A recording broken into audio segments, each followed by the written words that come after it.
राम जन्मभूमि घोटाले के बाद अब अयोध्या में बीजेपी नेताओं की सह पर एक और बड़ा घोटाला। क्या एक्शन लेंगे योगी? श्री राम की नगरी में राम भक्तों ने किया घोटाला।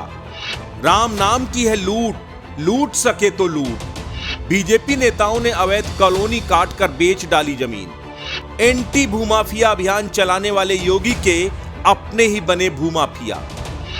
योगी अपने विधायक, पूर्व विधायक और मेयर पर करेंगे कार्रवाई।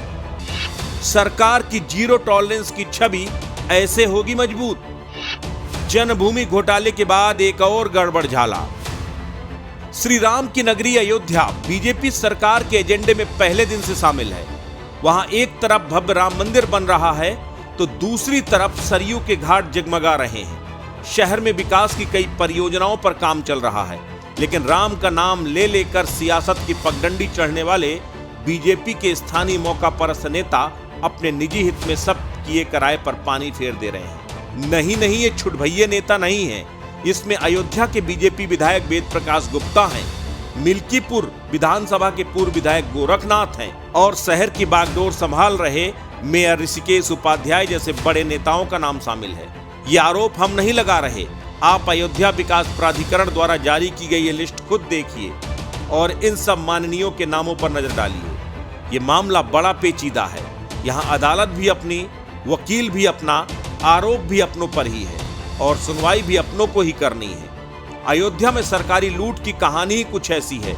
राम जन्मभूमि जमीन घोटाले के दाग अभी धुल भी नहीं पाए थे कि अपनों ने तिजोरी भरने के लालच में फिर से सरकार और संगठन को असहज स्थिति में लाकर खड़ा कर दिया।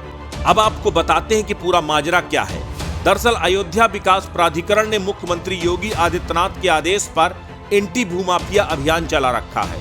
जब अवैध जमीनों की उन पर बने घर और प्लॉट्स की जांच कराई गई तो ये अधिकारी ये जानकर हैरान रह गए कि इसमें सत्ता पक्ष के स्थानीय बड़े नेताओं के नाम हैं, जिनकी जिम्मेदारी अवैध काम करने वालों पर रोक लगाना थी। वो अपने मुख्यमंत्री के आदेश को धता बताकर खुद अवैध काम करने में लिप्त हैं।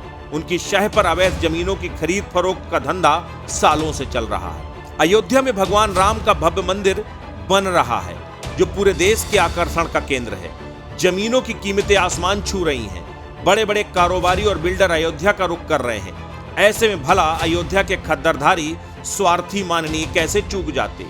शायद तभी सरयू के घाट पर खड़े होकर जनसेवा करने की सौगंध खाने वाले आज भ्रष्टाचार की सरयू में गोते लगा रहे हैं। अयोध्या के राजनेताओं के बीच चर्चा इस बात की भी है कि मामला हाई प्रोफाइल है। अगर इनके नाम अधिकारियों ने सार्वजनिक करने की हिम्मत जुटाई है तो जरूर मुख्यमंत्री कार्यालय का समर्थन होगा और सरकार इन सब के खिलाफ सख्त एक्शन लेने की तैयारी में है। यहाँ ये भी जानना जरूरी है कि इस घटना के उजागर होने के बाद विपक्ष को तो मुद्दा मिल ही गया है, लेकिन बीजेपी के भी कुछ नेता अंदर खाने बहुत खुश नजर आ रहे हैं। इसका अंदाजा आप इस बात से लगा लीजिए कि बीजेपी सांसद लल्लू सिंह ने कुछ दिनों पहले मुख्यमंत्री को पत्र लिखकर अयोध्या में अधिकारियों और भूमाफियाओं के बीच गठजोड़ को लेकर शिकायत की थी और एसआईटी बनाकर जांच की मांग की थी।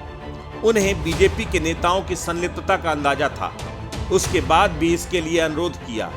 अपनी पार्टी की बदनामी की परवाह भी नहीं की। विकास प्राधिकरण की लिस्ट में सांसद की बात पर मुहर लगा दी है। अब प्राधिकरण सभी 40 अवैध कॉलोनियों को गिराने की बात कर रहा है।